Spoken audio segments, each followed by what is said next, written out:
Hello everyone. स्वागत है आप सभी का हमारी यूट्यूब प्लेटफॉर्म समाजशास्त्र की बातें में। विगत वर्षों के प्रश्नों की इस श्रृंखला को आगे बढ़ाते हुए हम बढ़ रहे हैं उन नवीन प्रश्नों की तरफ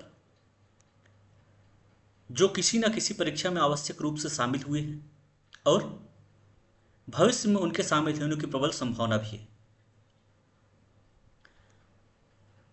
क्योंकि परीक्षा की दृष्टि से आपके पास अब समयाभाव हो गया है या फिर बहुत कम समय बचा है जिसमें आप परीक्षा की तैयारी करेंगे, तो इसलिए रिवीजन एक आपका बहुत महत्वपूर्ण आधार माना जाएगा।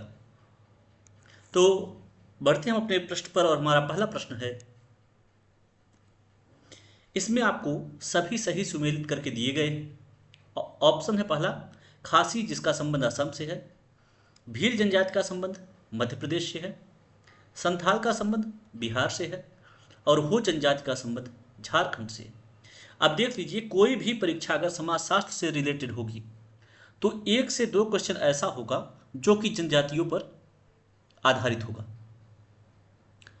तो इसके सेंस में एक शॉर्ट वीडियो, मतलब 2-4-6 मिनट का वीडियो हम आप लोगों को शीघ्र ही उपलब्ध करवा देंगे, जिसमें जनजातियों से संबंधित ये सारी चीज़ें होंगी, कौन सी जनजाति किस जगह पे निवास करती है या उनका संबंध कहाँ से है। बढ़ते अगले प्रश्न पर। प्रश्न है आपका, इसमें भी सभी सही सुमेलित दिए गए हैं।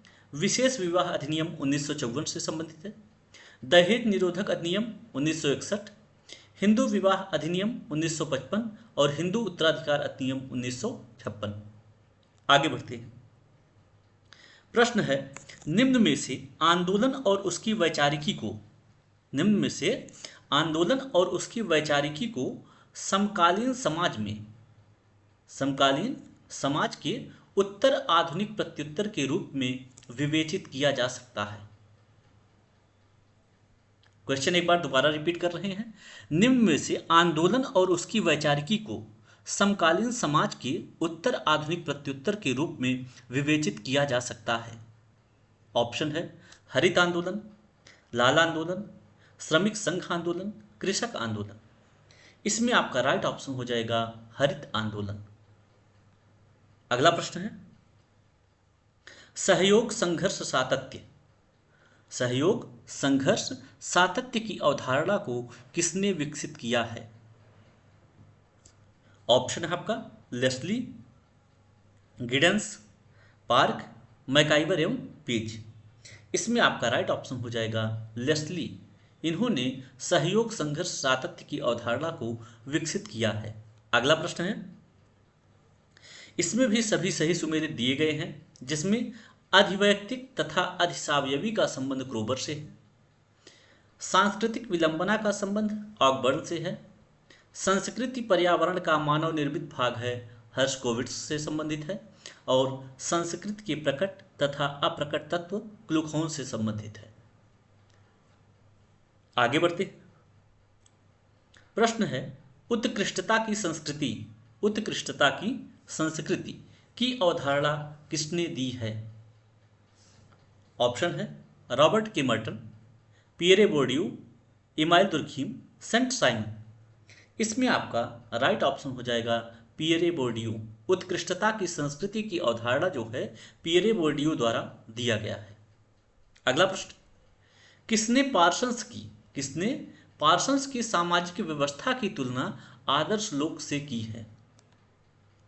ऑप्शन है Erich Fromm, Ralf Dahrendorf, Lewis Coser, Randall Collins.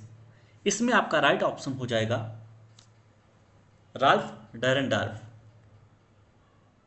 अगला प्रश्न है, ग्राम पंचायत में राम राज्य का आदर्श किसने माना है। प्रश्न है, ग्राम पंचायत में राम राज्य का आदर्श किसने माना है।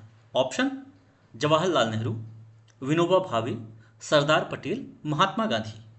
इसमें आपका राइट ऑप्शन हो जाएगा महात्मा गांधी।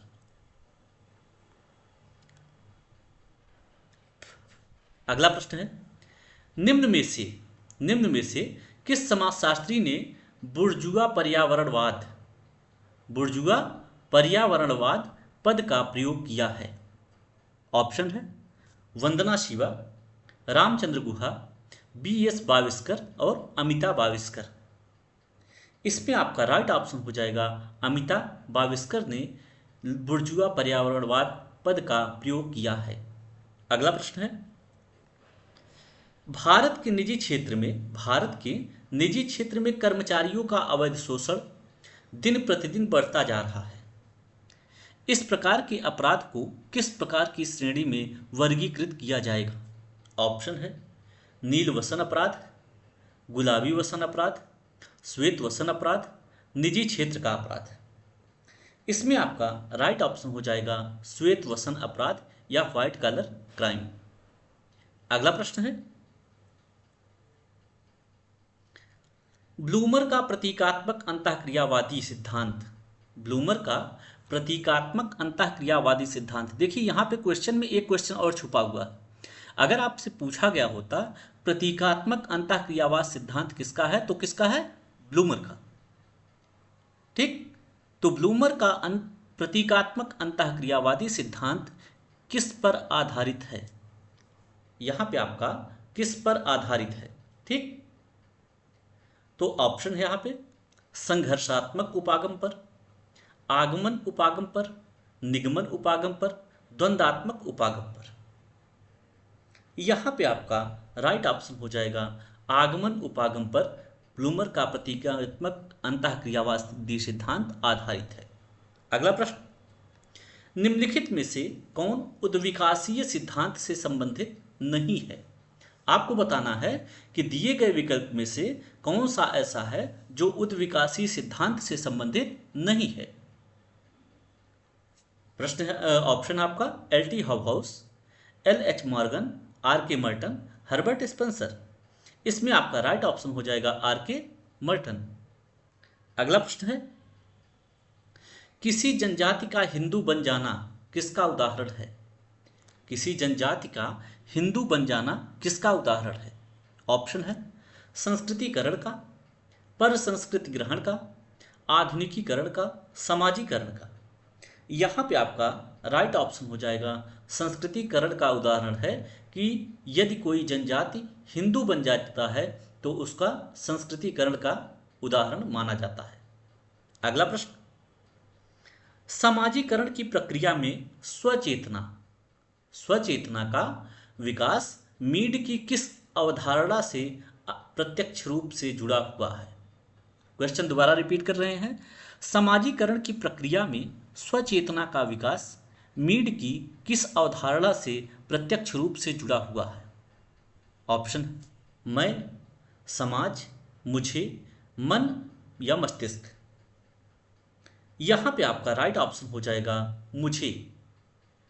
अगला प्रश्न, निम्नलिखित में से किसने जनजातीय आत्मसातकरण की प्रक्रिया की व्याख्या करने के लिए जनजाति जाति सातत्यक मॉडल दिया है? क्वेश्चन दोबारा रिपीट कर रहे हैं, निम्नलिखित में से किसने जनजातीय आत्मसातकरण की प्रक्रिया की व्याख्या करने के लिए जनजाति जाति सातत्यक मॉडल दिया है? Option S C. Dube, M N. Srinivas, Surjit Sinha, D N. Majumdar. यहाँ पे आपका राइट ऑप्शन हो जाएगा सुरजीत सिन्हा।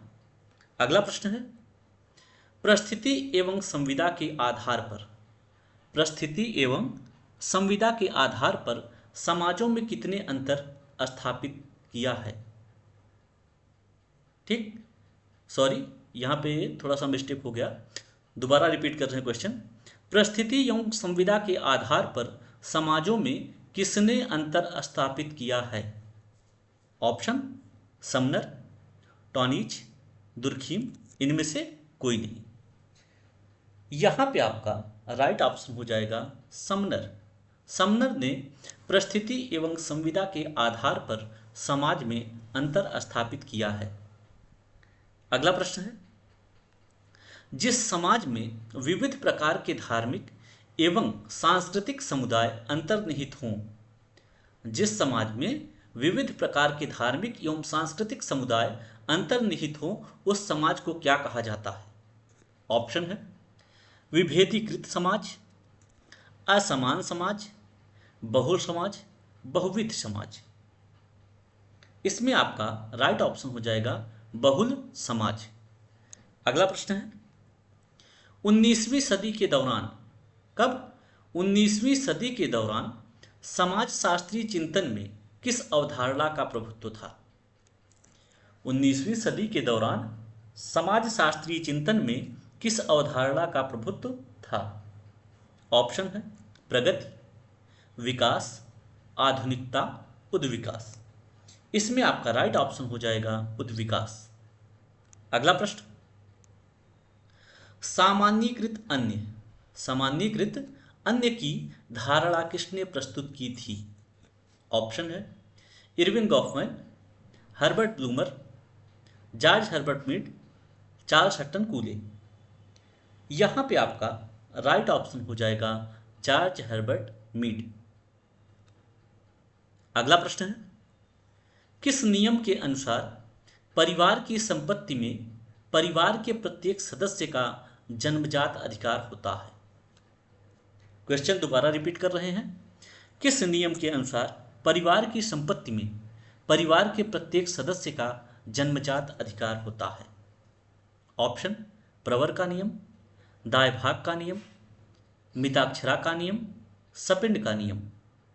यहां पे आपका राइट ऑप्शन हो जाएगा मिताक्षरा का नियम। अगला प्रश्न लुंडबर्ग ने वैज्ञानिक पद्धति के कितने चरणों का उल्लेख किया है? ऑप्शन 4, 5, 6 और 7। इसमें आपका राइट ऑप्शन हो जाएगा 4। अगला प्रश्न टॉयलर के अनुसार ज्ञान, विश्वास, कला, नीति, कानून और प्रथा, नीति, कानून, प्रथा और अन्य योग्यताएं हैं, क्या है? सभ्यता, परंपरा, संस्कृति और लोक नीतियां। इसमें आपका राइट ऑप्शन हो जाएगा संस्कृति है। टॉयलर के अनुसार ज्ञान, विश्वास, कला, नीति, कानून, प्रथा और जो भी योग्यताएं हैं ये क्या है? संस्कृतियां। अगला प्रश्न दुर्खिम ने 4 तरह की आत्महत्या का वर्णन किया है। देखिए यहाँ पे ये क्वेश्चन भी एक बन जाता है कि दुर्खिम ने कितने आत्महत्या को कितने भागों में विभाजित किया या आत्महत्या के कितने स्वरूपों का वर्णन दुर्खिम द्वारा किया गया है। तो यहाँ पे दिया गया दुर्खिम ने 4 तरह की आत्महत्या का वर्णन किया है। इनमें से 3 हैं अहंगवादी, परार्थवादी तथा आदर्शहीनता। चौथा प्रकार कौन सा है? ऑप्शन है विचलित आत्महत्या, भाग्यवादी आत्महत्या, असामान्य आत्महत्या, रोग जनित आत्महत्या। इसमें आपको क्वेश्चन ध्यान दीजिए, क्वेश्चन में आपको बताना है कि दुर्खिम ने 4 तरह की आत्महत्या का वर्णन किया है। इनमें से अहंगवादी, परार्थवादी तथा आदर्शहीनता दिया गया है। चौथा कौन सा है जिस आत्महत्या का प्रकार को दुर्खिम ने डिसाइड किया था? आप इस प्रश्न का उत्तर आप कमेंट बॉक्स में देंगे। ऑप्शन विचलित आत्महत्या, भाग्यवादी आत्महत्या, असामान्य आत्महत्या, रोग जनित आत्महत्या। इसमें से आपको बताना है कि कौन सा ऐसा है जिसको दुर्खिम ने दिया है। अगला प्रश्न मैक्स वेबर ने विस्तृत रूप में अपने सिद्धांत का विश्लेषण भारत के अध्ययन में किया। ठीक, किस पक्ष में किया? आर्थिक पक्ष, राजनैतिक पक्ष, धार्मिक पक्ष, उपर्युक्त सभी। यहां पे आपका राइट ऑप्शन हो जाएगा उपर्युक्त सभी। मैक्स वेबर ने विस्तृत रूप में अपने सिद्धांत का विश्लेषण भारत के आर्थिक पक्ष, राजनैतिक पक्ष, धार्मिक पक्ष सभी के अध्ययन के लिए सभी का अध्ययन किया। अगला प्रश्न है